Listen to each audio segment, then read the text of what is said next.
जालना जिल्हाधिकारी आणि कार्यकारी अभियंता जिल्हा परिषद जालना यांना मानेगाव ते क्रांतीनगर या रस्त्यासंदर्भात सामाजिक कार्यकर्ते योगेश अचलखांब यांच्या नेतृत्वाखाली निवेदन देऊन साखळी उपोषणाचा इशारा दिला होता।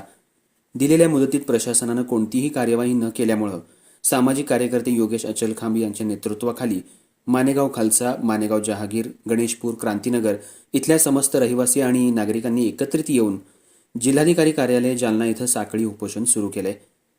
या उपोषणाच्या पहिल्याच दिवशी सायंकाळी कार्यकारी अभियंता जिल्हा परिषद यांनी उपोषणकर्त्यांची भेट घेऊन दिलेल्या पत्रकामध्ये मानेगाव क्रांतीनगर वस्तीला जाणारा रस्ता दुरुस्त करून क्रांतीनगर वस्ती ते लालदेव फाटा हा रस्ता 2024-25च्या DPC योजनेअंतर्गत अंदाजपत्रक तयार करून जिल्हा नियोजन समिती जिल्हाधिकारी कार्यालय येथे सादर करून या कामाला तात्काळ निधी उपलब्ध करून विनाविलंब हे काम करून देण्याचं मान्य केलेलं आहे। या रस्त्याबाबत आश्वासन जरी दिलं असलं तरी सामाजिक कार्यकर्ते योगेश अचलखांब यांनी हा रस्ता तयार होईपर्यंत एखादा अपघात अथवा एखाद्याला अर्धवट नादुरुस्त रस्त्यामुळे वैद्यकीय सुविधा घेण्यास अडथळा निर्माण झाला त्यानंतर उद्भवलेल्या परिस्थितीला संपूर्णतः प्रशासन जबाबदार राहील असा इशाराही दिला।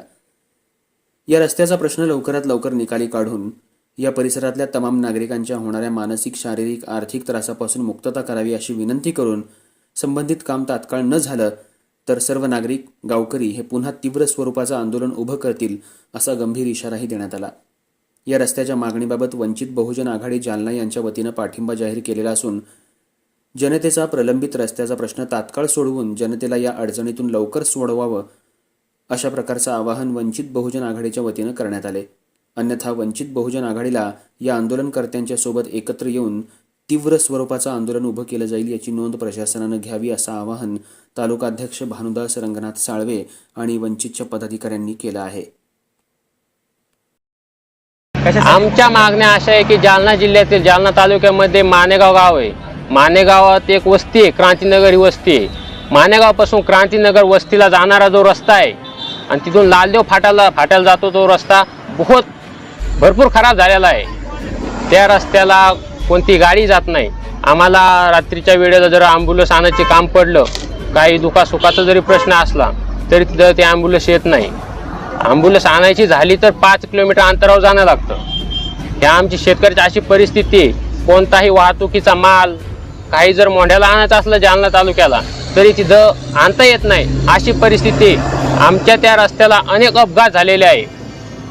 तर शेतकऱ्याची अशी परिस्थिती 8 ते 10 वर्षापासून चालू आहे। 2005 मध्ये तो रस्ता झालेला आहे, तेव्हापासून अजूनही त्याला रिपेअर काम आलेलं नाही।